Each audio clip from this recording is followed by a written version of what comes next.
Muy buenas, mi nombre es Luis Madrid y hoy les estaré hablando sobre la formación del Estado hondureño.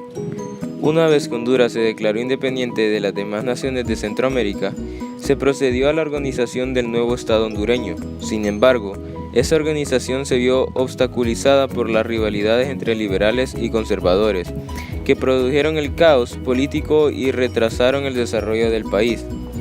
La agitación política del país atrajo las ambiciones de individuos y de naciones centroamericanas y europeas. Por todo el resto del siglo, los vecinos de Honduras constantemente interfirieron en su política interna. Luego de tantos inconvenientes, le tocó a la administración del doctor Mauricio Aurelio Soto finalmente organizar el país, poniendo en marcha códigos modernos en materia civil, penal, en procedimientos, comercios y agriculturas con el propósito de modernizar a Honduras y terminar de una buena vez con la acaricia legislación colonial. Esta labor fue continuada bajo los mandatarios Policarpio Bonilla y Manuel Bonilla, cuyos códigos 1906 han prevalecido hasta nuestros días. Francisco Morazán Quesada nació el 3 de octubre de 1792 en la ciudad de Tegucigalpa. Falleció en San José de Costa Rica el 15 de septiembre de 1842. Fue un militar y político hondureño que gobernó a la República Federal de Centroamérica durante el turbulento periodo de 1827 a 1838. La Asamblea Legislativa de Honduras, que se instaló en abril de 1838, tuvo bien aceptar el decreto del Congreso Federal a cual se determinaba que los estados que componían la República Federal de Centroamérica quedaban en libertad de constituirse como repúblicas independientes. El 26 de octubre la Asamblea Constituyente dictó el siguiente decreto: el Estado de Honduras es libre, soberano e independiente. Francisco Ferrera, jefe de Estado en Honduras en ese entonces, mandó a cumplir esta ley de la Asamblea. El 5 de noviembre del mismo año se libró otro decreto y declaraba a Honduras libre e independiente del antiguo gobierno federal, de los gobiernos de los demás estados de Centroamérica y de cualquier otro gobierno o potencial extranjera. En 1838 ejercieron el poder ejecutivo en Honduras accidentalmente y en calidad de consejeros los señores Felipe Medina, José Alvarado y Luis Matute. En enero de 1839 ejercía el poder ejecutivo el consejero Juan Francisco Molina, siendo el secretario general Coronado Chávez. El comandante de armas era Francisco Ferrera. El 18 de enero de 1839, los gobiernos de Honduras y Nicaragua celebraron un tratado de alianza ofensiva y defensiva, que fue, según el historiador Rubostino Vera, que el trabajo de disolución definitiva del sistema federal. Por causa de este trato, las fuerzas de Honduras y Nicaragua, al mando de Francisco Ferrera, invadieron el estado de El Salvador, donde se encontraba el general Francisco Morazán. Ferrera fue derrotado, pero volvió a atacar un nuevo en el verano, solo para sufrir una nueva derrota. Morazán, en su afano, intentó por mantener la federación. Recuperó brevemente a Guatemala, pero su tropa era escasa y ya sin el apoyo de los que habían llevado al poder. Fue situada por 5,000 salvajes, dice Rubostino Vera. Al día siguiente se retiró y dejó Centroamérica. 2 años más tarde, fue fusilado en Costa Rica en su último intento por restaurar la República Federal de Centroamérica. José Cecilio Díaz del Valle nació el 22 de noviembre de 1777 en Choluteca. Falleció el 2 de marzo de 1834 en Guatemala. Fue un filósofo, político, abogado y periodista hondureño. Realizó sus estudios en Real y Pontificia Universidad de San Carlos Borromeo. Su espíritu investigador penetró en los estados de conocimiento y su poderosa inteligencia lo llevó a cristalizar enseñanza y ciencia. Escribió sobre matemática, filosofía, geografía, historia, botánica, mineralogía y derecho. Un hombre de ideas moderadas, creyó férreamente en el derecho de los pueblos a obtener su libertad en los cambios sociopolíticos. Por eso estaba convencido que estos debían llevarse a cabo despacio, como una especie de evolución social. Por esta razón, cuando Centroamérica se preparaba a declarar su independencia, Valle pensó que no era el momento justo para hacerlo. Una vez adoptada la independencia, Valle se convirtió en un acérrimo defensor a la misma. Cuando surgieron las intenciones de anexar Centroamérica a México por parte de los simpatizantes, el estilo monárquico de gobierno, Valle se pronunció en contra de ello. Al final, los anexistas triunfaron y Valle se vio en la necesidad de luchar por la independencia de Centroamérica en México. El 12 de abril de 1823 presentó pruebas contundentes demostrando la anexión no tenía bases jurídicas, legales o morales para solicitar el Congreso mexicano su unilid. De regreso en Guatemala, Valle se convirtió en el candidato presidencial por el Partido Conservador.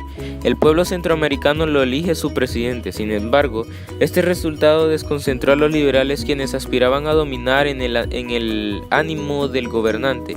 Estos consideraron imposible dominar a Valle, ya que era un hombre de vasta instrucción, por lo que apelaron a expedientes de falsear el cómputo de la elección. Por esto, contaron con la ayuda de los conservadores que no eran leales a Valle. Ambos entraron en arreglos, formaron una coalición que dio a la tierra con la votación popular y eligieron en el Congreso el general Manuel José Arce, presidente de Centroamérica.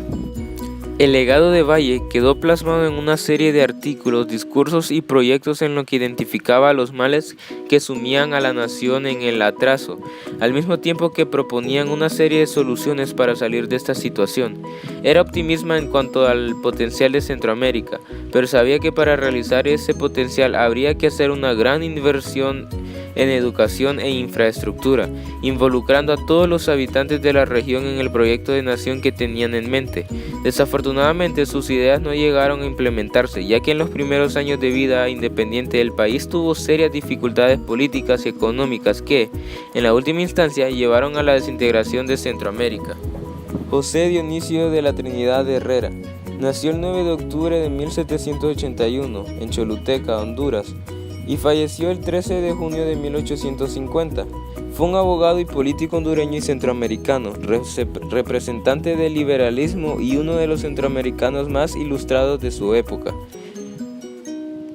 Después de haber obtenido el título de abogado en la Universidad de Guatemala, Herrera se establece en la entonces Villa de San Miguel Arcángel de Tegucigalpa, desde 1818. El 7 de agosto de 1820 ocupó su primer cargo público al ser nombrado secretario del ayuntamiento en la administración el último alcalde español, Narciso Mayol. Sin embargo, Herrera era independentista y fue organizador de las tertulias donde se comentaban los sucesos de España, México y las luchas de Bolívar y San Martín. En 1821, los licenciados Juan Esteban Milla y Dionisio de Herrera son elegidos diputado y diputado suplente respectivamente en las Cortes para la aceptación de la Constitución de Cádiz. El 15 de septiembre de 1821 se proclamó la independencia de los pueblos al centro de América en las ciudades de Guatemala. Al llegar la noticia a Honduras, Herrera redactó el acta de independencia de las entonces todavía separadas provincias de Comayagua y Tegucigalpa, anunciada el 28 de septiembre en ambas provincias. Sin embargo, dentro de poco se produjo una confrontación entre Comayagua, tradicionalmente conservadora, y la liberal Tegucigalpa sobre el asunto de la unión al nuevo imperio mexicano. Mientras que los conservadores la aprobaban, los liberales guardaban lealtad a Guatemala y abogaban por una independiente República Federal Centroamericana, a modelo de los Estados Unidos. A pesar de la resistencia de Herrera y sus compañeros de partido, finalmente se dio la unión a México. Sin embargo, esa terminaba ya dentro de un año, con la caída del emperador Agustín I. Durante su gobierno se decretó la primera división territorial de Honduras al crearse los primeros 7 departamentos, que eran Choluteca, Comayagua, Gracias. Hoy día es el departamento Lempira, Gracias Lempira, Santa Bárbara, Olancho, Tegucigalpa y Oro. José Trinidad Cabañas nació en Tegucigalpa, Honduras, 9 de junio de 1805. Falleció en Comayagua el 8 de enero de 1871. Fue un militar con el grado de general de división y político hondureño, electo como 7º presidente constitucional del Estado de Honduras en el periodo de 1852 a 1855 y un defensor en las ideas unionistas de Centroamérica. Es considerado prócer y una de las personas más honradas de la historia de Honduras.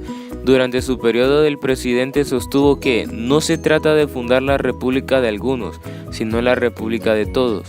En su estatua erigida en la Parque Nacional Las Mercedes de Tegucigalpa puede leerse al heroico soldado de la Unión Centroamericana, al guerrero modelo de la constancia, de honradez y de valor, al hombre que todo Honduras admira y seguirá admirando siempre. Durante su periodo con José Santiago Bueso Soto como vicepresidente, Cabañas realizó importantes obras para fomentar la instrucción política, la agricultura y la minería, así como esfuerzos significativos para mejorar el cultivo del café y la instrucción política. Fue el primer impulsor del ferrocarril, el café y la artesanía de Junco.